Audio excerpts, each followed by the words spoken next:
Meteorological synopsis.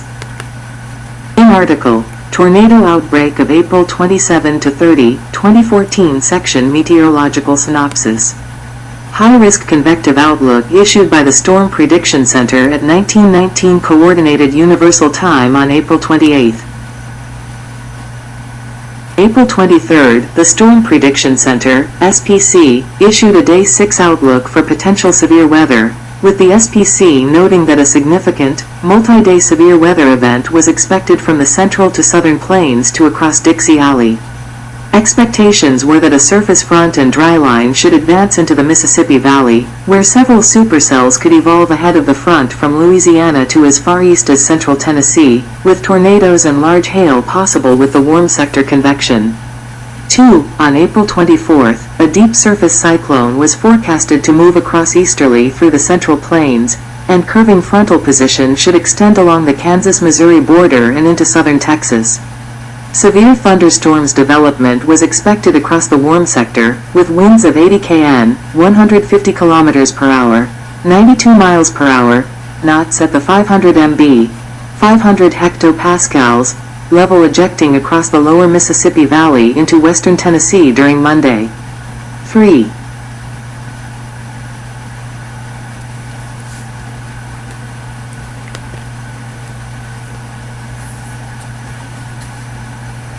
April 26, a Day 3 moderate risk was issued for a region extending from southwestern Kentucky to central Mississippi. A large, upper-level trough was expected to stall over the central United States, with mid-level speed max at 80 kn, 150 km per hour, 92 miles per hour, ejecting into parts of the Mid-South and the convergence point of the Mississippi River and Ohio River by the afternoon of April 28. Dew points reaching into the 60 degrees Fahrenheit, 16 degrees Celsius, range was expected to be constant across the warm front extending from the Midwest to the Gulf Coast, persisting due to strong low-level shear. Strong diurnal heating was forecasted to occur in areas lacking convective activity to support moderate buoyancy over large parts of the warm sector by the afternoon hours. Low to deep layer shear was expected to be strong due to the mid-level speed max. The SPC noted that parts of the lower Mississippi Valley had the greatest risk for a high-end severe risk, with numerous storms likely over the area possibly stemming from the regenerative convective clusters along the dry line and convective outflow. With strong wind shear and surface dew points reaching into the 65 to 68 degrees Fahrenheit, 18 to 20 degrees Celsius, range, several supercells and significant tornadoes were likely, along with large hail and damaging winds. 4.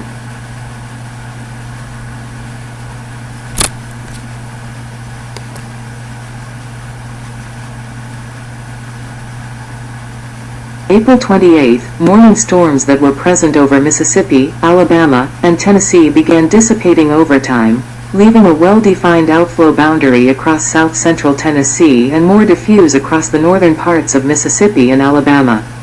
The morning storms dissipating also allowed strong surface heating to start across Louisiana and southwest Mississippi, with further clearing expected to occur. By the afternoon, weakening convective inhibition allowed storm development along or east of the outflow boundary. Mid-level convective available potential energy, CAPE, was expected to be near 2000 J per kilogram, with strong bulk shear of 50 to 60 kN, 93 to 111 km per hour, 58 to 69 miles per hour, storm relative helicity at 200 to 300 milliseconds 2 per square second, and subtle forcing favored a discrete or cluster supercells mode. With all these variables, at 2:19 p.m. Central Daylight Saving Time, the SPC upgraded to a high risk for most of central Mississippi and parts of Alabama, accompanied by a 30 hatched risk for strong to violent tornadoes. 5.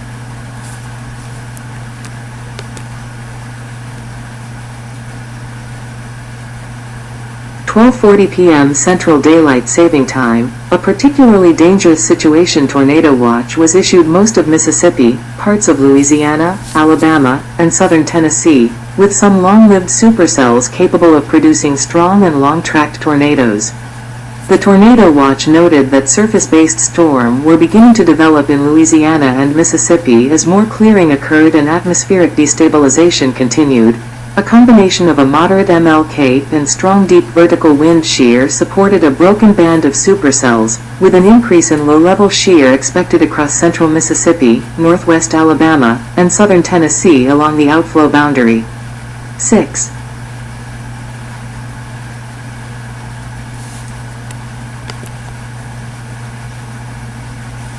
At 3:49 p.m. Central Daylight Saving Time, numerous discrete and cluster supercells were moving northwest from central Mississippi into northwest Alabama, with the damaging Tupelo EF3 tornado already occurring within the past hour as more discrete supercells initiated south into central Mississippi, suggesting that these storms will more likely remain separated for a few more hours, increasing support for long-tracked and significant tornadoes. Local observations showed an expected strengthening of the wind profiles and additional support from the low-level flow associated with surface pressure deepening, boosting storm relative helicity. Strong to violent tornado damage was expected over the next few hours with the most potent supercells. 6.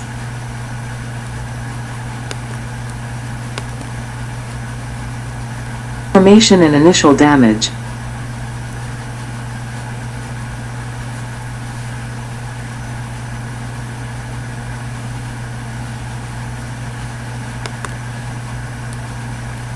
Tornado touched down north of Coosa in Leake County at 3:51 p.m. Central Daylight Saving Time, snapping and uprooting several softwood trees at mid-range EF1 intensity.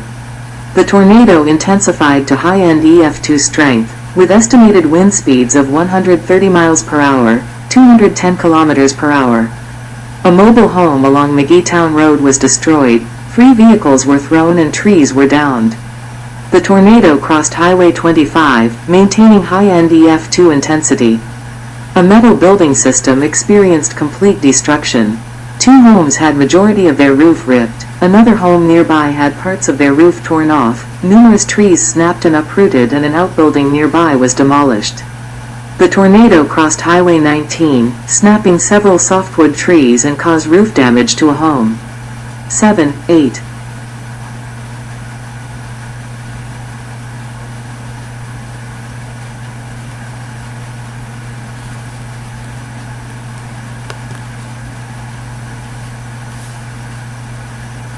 At 3:58 p.m. Central Daylight Saving Time, the National Weather Service office in Jackson, Mississippi issued a radar-indicated particularly dangerous situation tornado warning for Attala, Neshoba, and Winston counties. 9. The tornado weakened to high-end EF1 strength, traversing through rural areas of southern Winston County, snapping and uprooting several trees and overturning a motorhome. At the same time, storm chasers reported that a large, multi-vortex tornado was on the ground. With the confirmation that a large and potentially violent tornado was on the ground, NWS upgraded the PDS tornado warning to a tornado emergency for the same aforementioned counties at 4:03 p.m. Central Daylight Saving Time. 9. Then the tornado intensified slightly, snapping several softwood trees at EF2 intensity along Walter Sisson Road. The tornado turned northeast and crossed Goldman Road, quickly intensifying to mid-range EF3 strength. 7. Peak intensity track and through Louisville.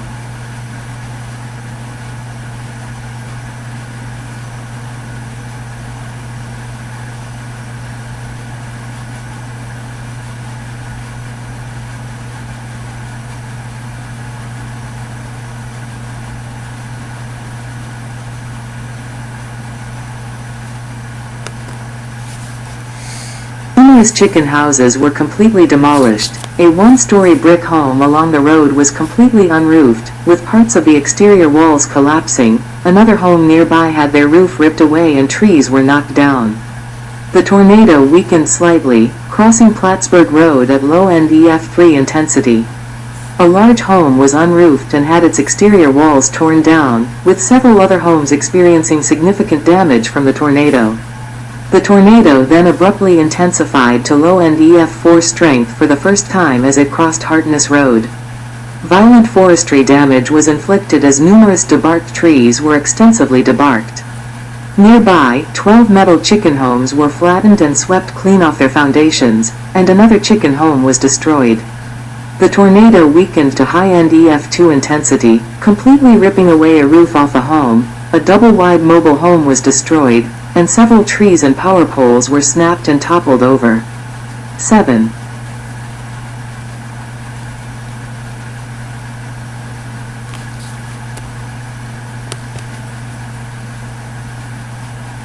Well-built brick home swept away at mid-range EF4 intensity. Tornado strengthened again to low-end EF4 strength, destroying several more chicken houses at wind speeds of 170 miles per hour, 270 kilometers per hour, and significantly snapping nearby trees. A guide cell tower nearby was crumpled, with the damage indicator being rated mid-range EF3, though surveyors noted that winds may have been higher. Then, the tornado impacted a small row of homes along Stanley Road, intensifying to peak strength of 185 miles per hour, 298 kilometers per hour. A brick home was flattened and blown away, leaving the chimney standing.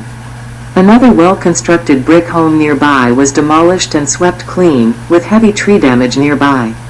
Several softwood trees near the peak damage indicator were shredded and heavily debarked. A double-wide mobile home was destroyed, and more trees were snapped. The tornado weakened to low-end EF3 intensity, flattening a chicken house, with trees and power poles nearby snapping. 7. Tornado weakened to high-end EF2 intensity as the tornado turned more northerly. Crossing Young Crossing Road, 2 double-wide mobile homes were completely demolished. A few brick homes was completely unroofed, couple other double mobile homes were rolled and destroyed, and several softwood trees were snapped. After weakening slightly, the tornado intensified to high-end EF2 strength. A home along Amepa Road had large sections of its roof ripped away. The tornado then struck a neighborhood near Highway 15 at high-end EF3 intensity. Several homes experienced heavy destruction, with a few of them leveled and swept away. The tornado intensified further to low-end EF4 strength, impacting the Taylor Machine Works, destroying parts of the building. The tornado maintained low-end EF4 intensity as it impacts the Winston Plywood and Veneer plant, leveling 2 metal industrial buildings and destroying the plywood mill on site. 7. 10. Then the tornado impacts a neighborhood along Island Avenue, inflicting major destruction to this subdivision at high-end EF3 intensity. Several homes were heavily damaged or destroyed, multiple cars were tossed into pileups, and an industrial building was destroyed. 2 fatalities occurred in this area. A 64-year-old woman was killed here after saving her grandson as their home was swept away, and 61-year-old man was found injured, but later succumbed to his injuries at the University of Mississippi Medical Center. 7, 11, 12.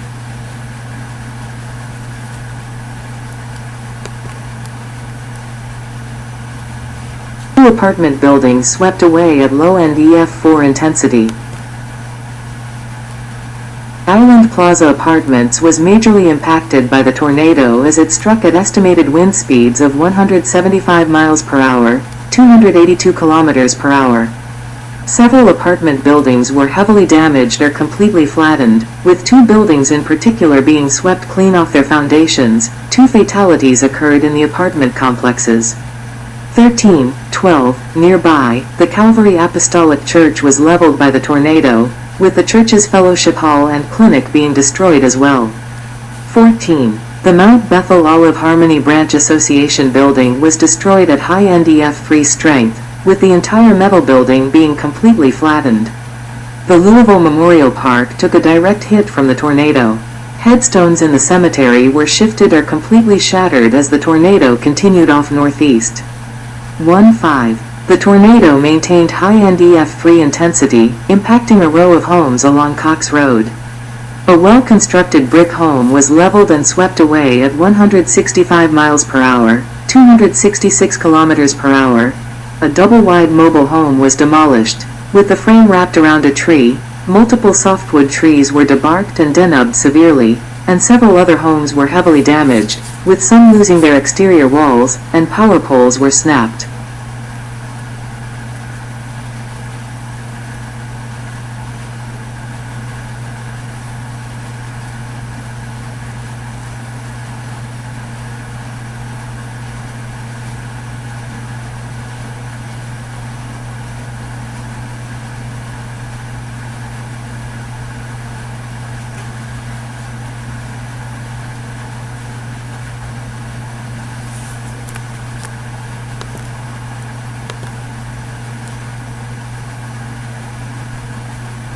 Winston Medical Center was severely impacted by the tornado as it struck at low-end EF3 intensity.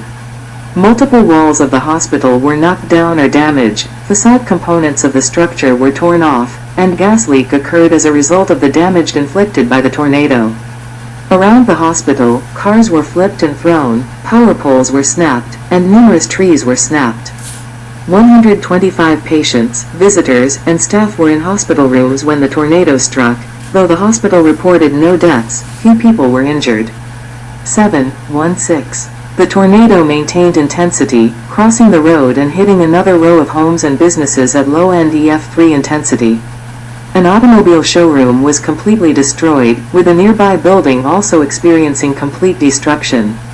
Nearby, a daycare center was completely swept off its foundation. The owner, a 53-year-old woman, was killed as she protected a 4-year-old girl from the tornado as it struck the building.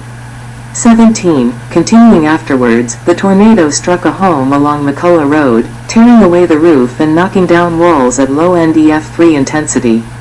The tornado then leveled two poorly constructed brick and wooden framed homes further north and snapped numerous trees nearby the destroyed structures, with estimated wind speeds of 145 miles per hour, 233 kilometers per hour. 7:18.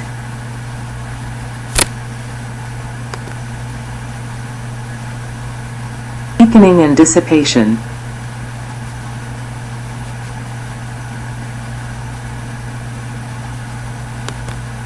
Well-constructed home completely swept away at high-end EF3 intensity. On the road, a large, well-built brick home was heavily damaged by the tornado, with parts of the roof ripped away. Several other homes nearby also experienced significant damage. Another brick-framed home was also heavily damaged, with other homes also damaged, and numerous trees were snapped, with some of them being debarked. Then the tornado struck a row of homes at high-end EF3 intensity, with estimated wind speeds of 165 miles per hour, 266 kilometers per hour.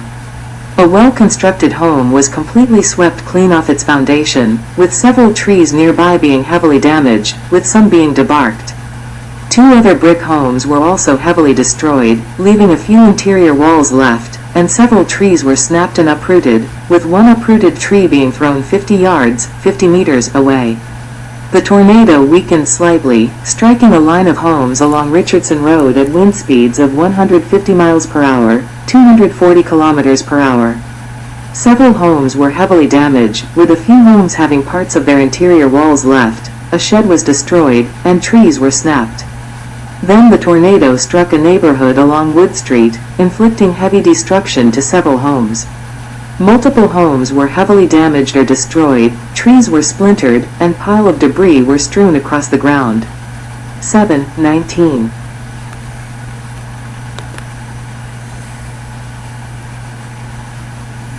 The intersection of Brooksville and McCullough Roads, the tornado intensified to low-end EF4 strength.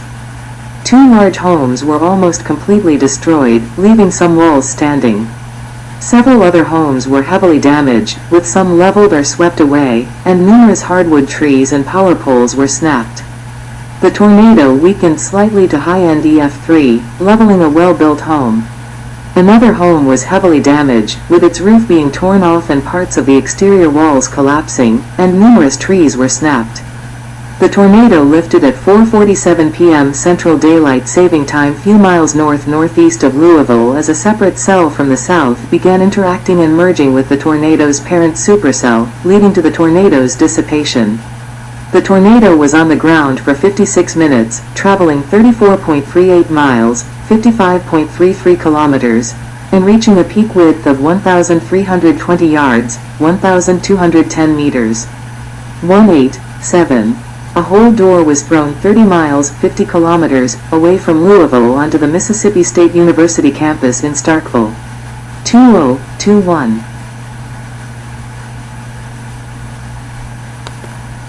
Impacts and aftermath.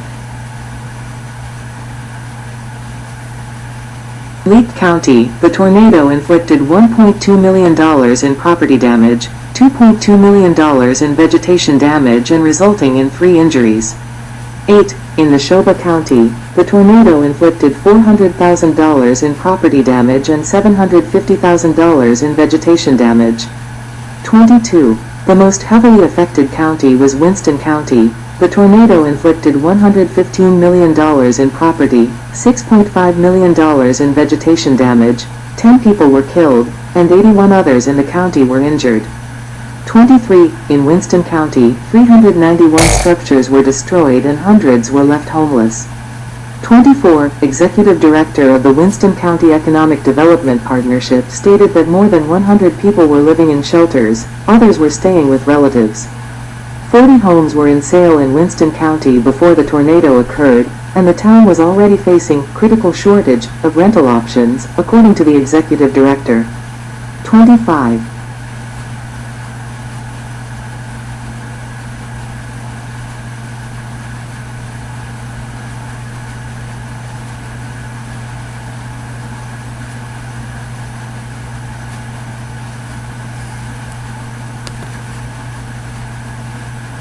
Mississippi Forestry Commission conducted a storm damage assessment on the forestry damage caused by tornadoes from the severe weather event using aerial detection flights. 31,854 acres, 12,891 hectares of forestry across Mississippi were affected by tornado outbreak, resulting in a timber damage of $14.3 million. In Winston County, 4,931 acres, 1,996 hectares of pine trees, 3,398 acres, 1,375 hectares of hardwood trees, 1,440 acres, 580 hectares of mixed trees were damaged, resulting in $6.5 million in timber damage in the county. In private non-industrial landowners areas, 3,877 acres, 1,569 hectares of pine trees, 3,072 acres, 1,243 hectares of hardwood trees, and 1,256 acres, 508 hectares, mixed areas were damaged, resulting in $5.5 million damage. The survey noted that these forested areas are unlikely to recover fully as other factors, including insects, diseases, and other stressors, tend to cause further timber damage. 2.6. Response. Aerial imagery of the Island Avenue neighborhood and the industrial park after the tornado the day after. Governor Phil Bryant declared a state of emergency for Mississippi prior to the tornado outbreak, allowing state officials to station and deploy resources to areas affected by the emergency. The State Emergency Operations Center also has been partially activated by critical personnel. 27. The Mississippi National Guard units were deployed to several towns and communities that were impacted by tornadoes from the tornado outbreak, including Louisville, with guardsmen were aiding in the search and rescue efforts of looking for victims still confirmed missing. The National Guard was also patrolling the areas hardest hit by the tornadoes, along with setting up checkpoints and security. Guardsmen and Mississippi Emergency Management Agency were also stationed at the Hawkins Field in Jackson, Mississippi, where medical evacuations and damage assessment were performed at. 28. On April 29, Governor Bryant ordered the deployment of 50 more National Guardsmen for the Tupelo and Louisville area, bringing the total amount of guardsmen assisting in the disaster areas to 100. Mississippi state emergency officials drove in a mobile emergency room to replace the damaged medical center in Louisville in order to treat injuries. 29.